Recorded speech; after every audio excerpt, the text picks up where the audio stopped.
on with Chow Entertainment KXLA, and we are here at Yolanda's Mexican Restaurant, Cafe, and beautiful Simi Valley. It is so wonderful to have you here, and today we are honored to have with us a special guest, Mr. Tommy Bull. Can you say hello? And Percy, say hello to the audience here, please. You both say hello. Hi. Hi. Nice to be here.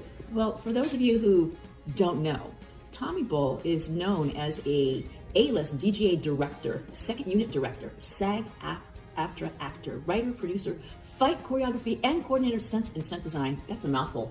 Did you make that difficult for me, just to say that? I made it up just for you. Oh my God. So of all these vast talents, which of these is your all-time favorite one? Well, there's a parallel. I love directing, because I like bringing out everything with actors and just letting them just create and just do what they do best. I like to let them roll and do what they do, and I'll do the corrections here and there wherever I need to. But I love directing. It's the creative side is what I'm driven to. But on the other side of it, I enjoy acting too. I like being somebody different and having fun. And I go home early. Go home early. Yeah, that's always good. Now, in your acting expedition, what was one of your favorite shows that people might remember you for? Many Vices probably. I did 13 of them. Wow. Now, were you just directing, or did you also get to act in those? I did some acting in some of them as well, and most of the time I was directing. And I did the second unit mainly a result because there's so much action. It's like shooting a feature film. It's not like doing a regular TV series where you're in studio and this and that. You're out in different locations like a feature film, and the action's outside. You got to create everything every place you go. Exactly. So. And I had a lot of fun doing that. Great. Now, you said you got some accolades for that. You were like the youngest director ever to do something like, how old were you at the time? I was in my 20s, I think 27 years old. Well, let's give a round of applause for that. 26, 27, being a director. I love it. Now, you also have a record of like 86-time undefeated world champion in full-time kickboxing. Did you just do that to take off the aggression from the films, or how did that all come to play? I was raised with a lot of anger. My father was a pretty aggressive guy, and I was raised in the projects, New York and Brooklyn and on Jersey Street and Staten Island. And it's one of these places that it's like survival of the fittest kind of thing. It's very wild and crazy. It's like the jungle. And so, I got into it accidentally. I came out to Florida to train, and while I was training, the head instructor beat up a real chubby guy in the ring. He was just knocking him down, and the guy started crying. He was upset. I walked up and told him, what's wrong with you? It's not the way to teach. Right. You don't intimidate people to teach them things. You have to build their confidence and have them feel good about themselves. You don't take that away. And he offered me to get in the ring with him, and I destroyed him in the ring. And so the owner of the studio was called Pro Karate Studios in West Palm Beach, and he contacted me that night, wanted me to come to the studio, to the karate studio, and I said, I'll do it in the morning. I came, and he put all these trophies in this waiting room, living room kind of area. And he said to me, do you know who I am? I said, no, nor do I care, but you got to be a jerk too if you're going to have an instructor that teaches this way. So he said, how would you like a chance to get in the ring with me? And I said, anytime. And he said, okay. And I didn't know he was a world champion. So I took his title. I knocked him out in West Palm Beach Arena. Okay. Yeah. And that's how I became. So it was accidental. And then I had to defend the title after that. Wow. I mean, that's an amazing story. But, what really moves my heart is the fact that you saw him beating up a young kid. And you said, this is not the way to teach. How many people would hold that inside of them and say, oh, I can't tell him, it's not my job, it's not my job. But I think that's one of the things. Probably most because they don't want to, get challenged by the head instructor of the school, and he had a kind of a tall, skinny guy, like 6'4", and thin. He had a really heavy mentality of being very aggressive. This is the way you learn. Kill or be killed. Right. That kind of mentality, which is sickening. You're teaching people, and you got to. And people come in there overweight. Obviously, he was there because he's been intimidated in school and these kind of things. And you want to build their self-esteem, make them feel good about things about themselves, not be aggressive, and you're not going to learn anything getting beat up. No, exactly. Unless you're running fast or something. Unless you're running fast. Now we're going to go from the fighting world, and we're going to just kind of take a little twist here. You won some accolades in the Golden Globes at 17, and you studied 28 different styles of martial arts. Right. And Golden Gloves, and I fought at Madison Square Garden. I was 17 years old, and I was undefeated there too. I just did it twice. They wouldn't let me box anymore because I was a martial artist, so they wouldn't allow me to fight anymore as a boxer. And I took the Navy title. He was stationed in Brooklyn, the Navy Yard in Brooklyn, a 28-year-old champion, and I was 17, and I TKO'd him, knocked him out. So things led from there, but my nature is not to be fighting kind of thing. I'm really comedic, and fun, and caring. I don't like being aggressive, Right. I grew up with too much of it, so that's not the nature of it. I can't even believe I became a fighter. Exactly. Yeah. So how long was the transition that you went from the fighting into the world of acting? Where did that? Well, the fighting actually helped me because I was already a champion, and I've studied so many different systems and that, and so many action movies. There's so many different action scenes that require a lot of fighting, and so I got into it that way, and then one thing led to another. So it actually really made a big difference for me to have a background as fluent as I did, and have all these different systems that I studied over the years. You know. Mm-hmm. I also understand that you did study so many different styles. You had like 28 different styles that you had learned. What influenced you to learn all those different styles that you had of fighting? I have an ability of absorbing things really quick, and I have ADD. So for me, if you want like a teacher to teach me something, you don't write it on the board, and then you don't, and then you're writing it here when you're writing it on the board, and you just say it and be done with it already. Say it like that, and I get it. So I do everything that way. I just absorb things that quickly. So training and learning martial arts, for me, I want to get what I can out of it, and then I move on. And you don't waste my time with all this form kata stuff. I want to see everything, and then I design it to what it actually does in combat. Because forms and katas are not going to help you on the street. Exactly. You're going to get killed. Exactly. So you got to know what they do, what they're designed to do. And then when I teach people this, I teach that as well. I teach the forms and katas, and I take it into actual fighting ability, so they learn what it's designed to actually do in combat. And I just have the ability to do that. That's wonderful. That's wonderful. So after this, you're going to teach me some styles of how to defend myself out in public, teach them coming in. We're going to set up a whole ring, right? Awesome. Can you believe I came to interview a guy who's in the film industry who's going to teach me fighting. Gosh, yeah. I came to the right place. Boy, put you in the gear. We're in trouble. There you go. You better watch out. I also understand you had studied under the Professor Wa Lu, and he broke 2,000 pounds of ice standing in a 28-foot in the air upon scaffolding. Not he, me. You. What made you do that crazy thing? Stupidity. I did it with 1,000 pounds first. And I broke my wrist. I did it again, the same amount of ice, 100-pound blocks, 10 of them on scaffolding. I broke my wrist the second time, and then when it healed, I got really mad, and everybody was like, "Oh, you forget about it. You're not going to do it. You're not going to do it. That's the worst thing you can say to me." So I doubled it. Right. And I did it. Wow. That is unbelievable. So we're going to switch terms again, and you've been honored with the achievement of being both in the Hall of Fame and the Book of World Records. Right. Tell us about that. Hall of Fame is fighting. All the championships I've done. I've done underground fighting too, which is out like in Vegas now. It's a deadly way of kind of fighting in that there's no rules. Oh wow, that sounds scary. So I did that, and I was an interstate bounty hunter for 5 years too. Oh my gosh, I mean this is unbelievable. We're talking about a guy who fights, direct films, and everything and things like that. This is so exciting. But the dog is giving me signals here. He's got that look. He's saying, "I think I got to take a break. We got to take a break right now. We're going to come right back, right, Percy?" Right after that. Thank you.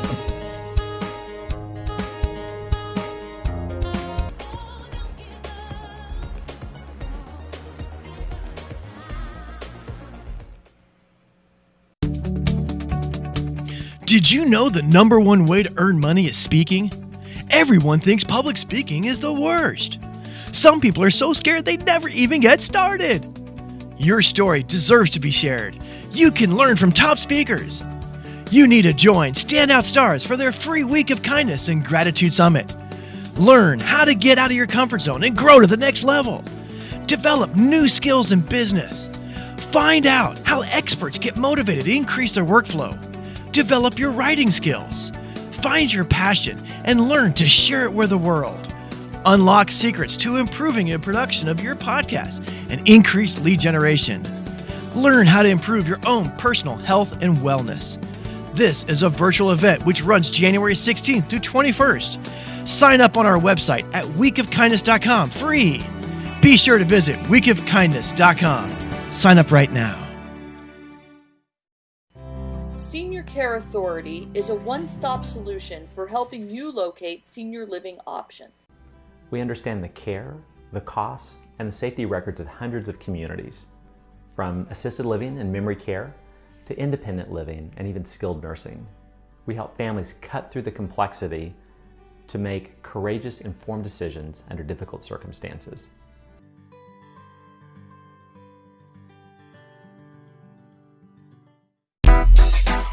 Hey, are you looking to get blinged out? Well, look no further. Boss Lady Bling Blingy have all the bling you need.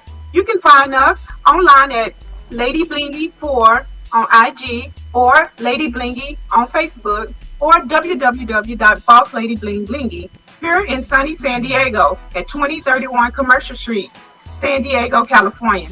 Call us at 619-617-4586. Over 40 years, Lighthouse Central Florida has provided education, independent life skills, and job training to thousands of Central Floridians who live with blindness or any degree of vision loss. Whether it's picking out clothes in the morning or just moving around your community and serving Orange, Seminole, and Osceola counties, contact Lighthouse Central Florida at 407-898 48483 or visit them online at lighthousecfl.org.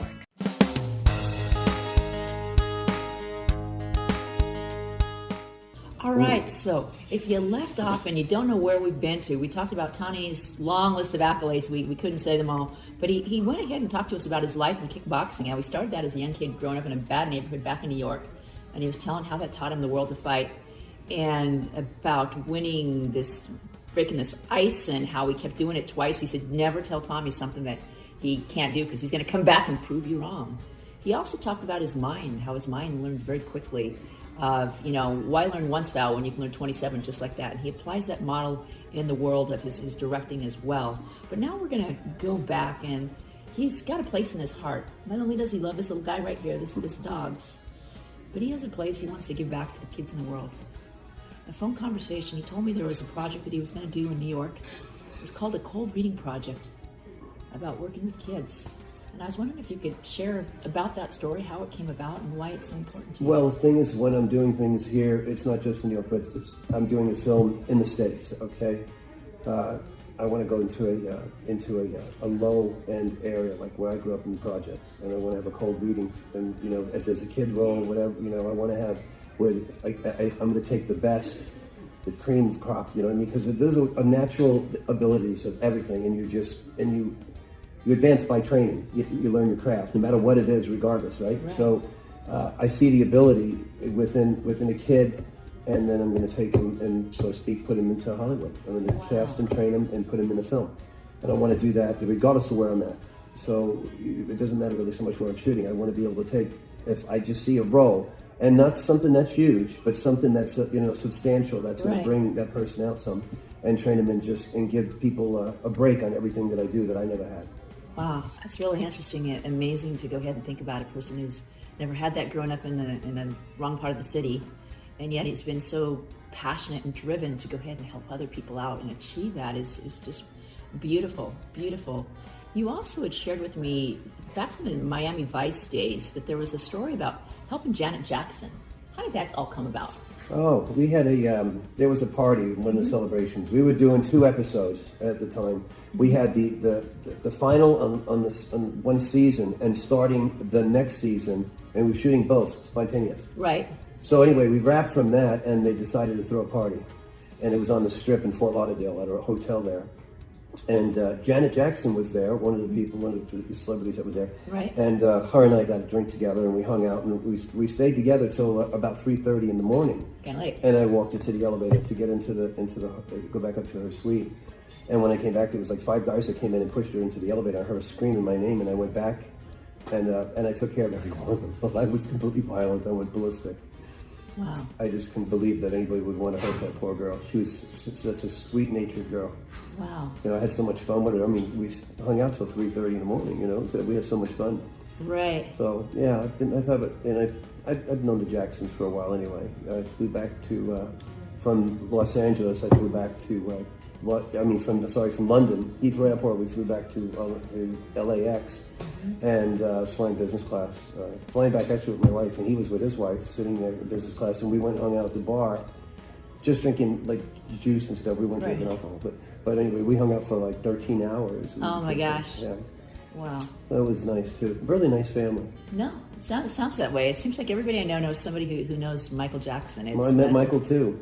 Yeah. And so he was in disguise when I met him. It was at music on Sunset Boulevard, that music store I used to have back in the 80s. It was Tower Records. Tower Records. Oh, Yeah, Tower Records. right there. And I was staying right up the street at Sherman Towers. Right. I was doing Shadow of the Dragon, a feature film then.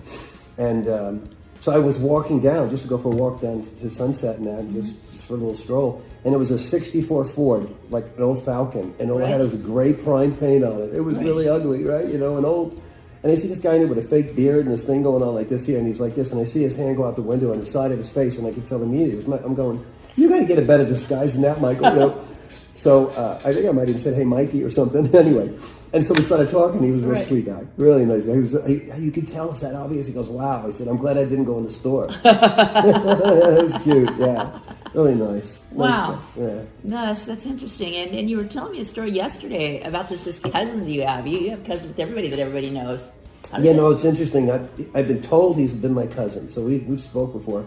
And they do these long traces into your bloodlines and that. And several people who do that came back to me and said, "You have really quite interesting bloodlines in that." And then they came back and said that Guy Ritchie, and I spoke to him a few different times too, and Madonna. That's my cousin. So and he's a film director and a really heavy duty one. You know, I mean, he's big time. Yeah, he's based. He's got an office in LA, but he's based in England. And Madonna and him opened up a pub, and when I was there, my wife, they invited us to go to the pub. They just got a pub. We didn't have time to go. So it was one of those things. She was designing a store for a champagne bar and everything for St. John's at Harris. Right. So they had like a 1,500 square foot place to design that, and we had different meetings, and I had different events that I was doing when I was there too. Wow. So we never got a chance to go to the pub, but yeah. Oh, they always say it's just 7 degrees of separation between you and someone else that you want to meet. Isn't that kind of funny? Yeah. It is how it works very, out. very small world. Yeah. But, you know, I love going back to people in their childhood. And there was a story that you had with your mom, sitting there watching television because you said your dad had a problem with alcohol. Yeah. And you would get up as a little kid, and what would you do for your mom? We had a little black and white oval television, and she stayed up at night because she was afraid to go into the bedroom with him. Right. And so I'd sit up in the living room with her just to keep her company. Late at night, we'd watch these late movies, and I love the music sound. The sound they would start late movies, and I'd watch like James Cagney, all these different things. And so I started acting the scenes, and then I didn't like the way some things were directed, and I started redirecting everything. And my mother would sit there just crying her eyes out. She said, "How do you know these things?" And she said, "You know, it's impossible. It's never going to happen." And I never heard her say that to me and she said, "I should have never said that to you when I was an adult." And I'm like, what? I never heard you say it. I just blocked it out. But she said, "You got to be born into the business. You got to have a lot of money. You got to be this. You got to be that. You just don't get into Hollywood and become, you know, a director or anything like that. You know, it doesn't happen." You know, she kept telling me it was a pipe dream. Right. But I never heard her tell me that. Well, it's amazing of how many kids in our world are taught that you can't do this and you can't do that. She said, "I wish I never said that to you." And I said, "It doesn't matter. I don't remember you ever saying it to me.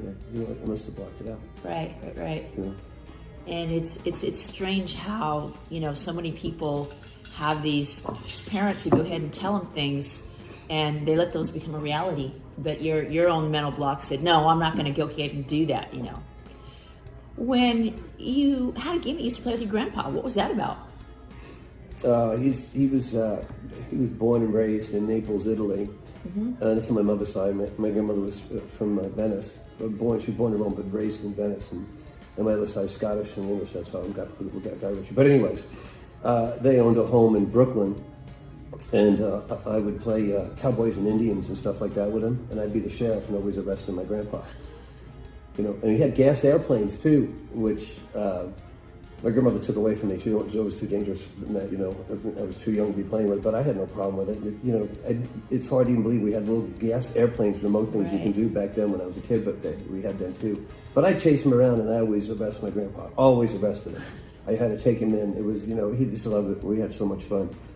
He was a real jolly man. Wow, that is really amazing. Now, I see here that you have a dog, and you're very attached to this dog. And we have this book on dogs and roses, for those of you who don't know, reducing stress with stress and anxiety in today's troubled times. It's got this beautiful, gorgeous lady. I don't know if you've seen her around. Oh yeah, she looks familiar to me. Wow. Yeah. Isn't she?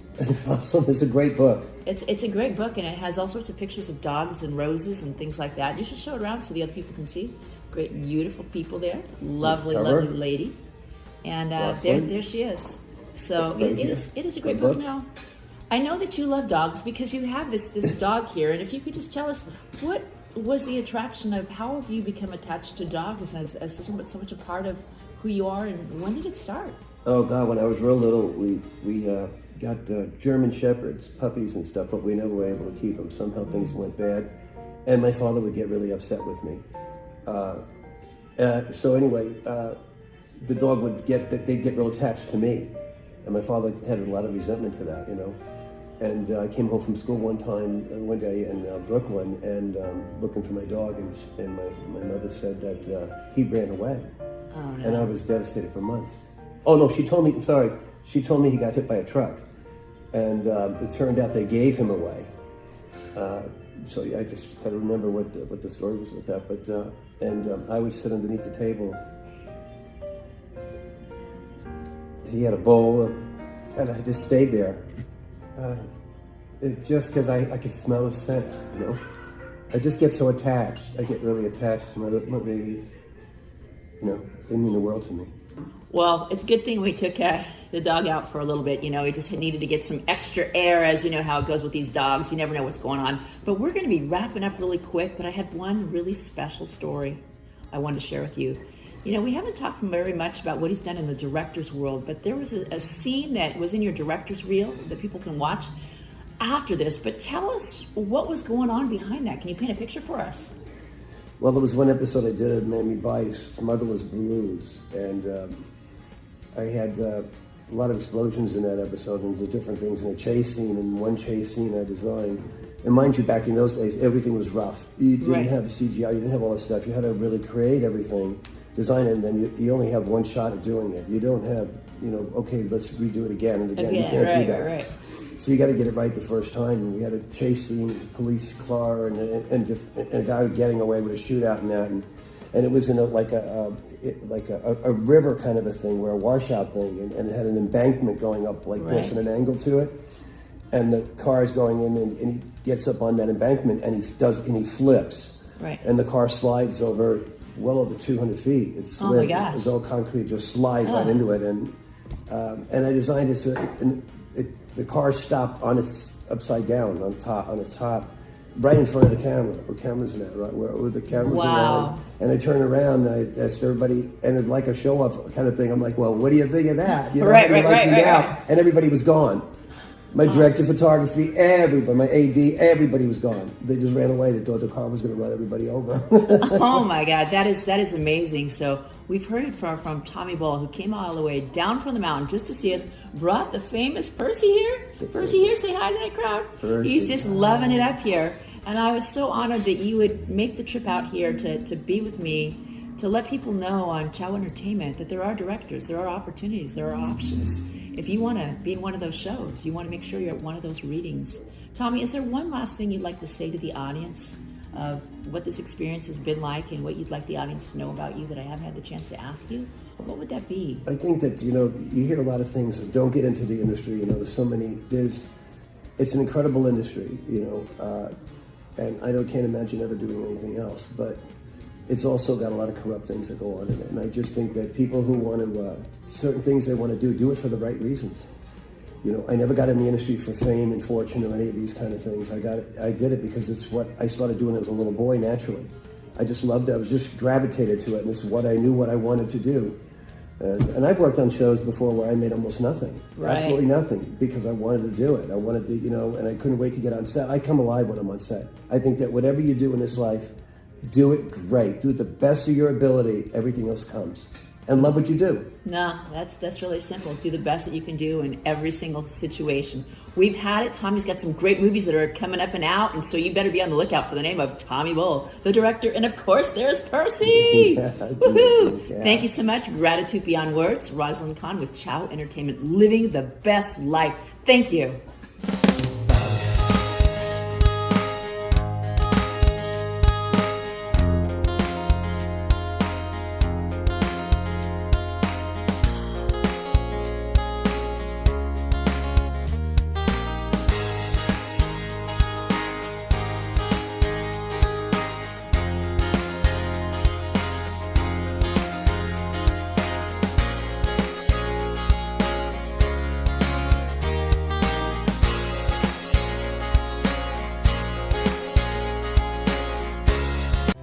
Senior Care Authority is a one-stop solution for helping you locate senior living options. We understand the care, the costs, and the safety records of hundreds of communities, from assisted living and memory care to independent living and even skilled nursing. We help families cut through the complexity to make courageous, informed decisions under difficult circumstances.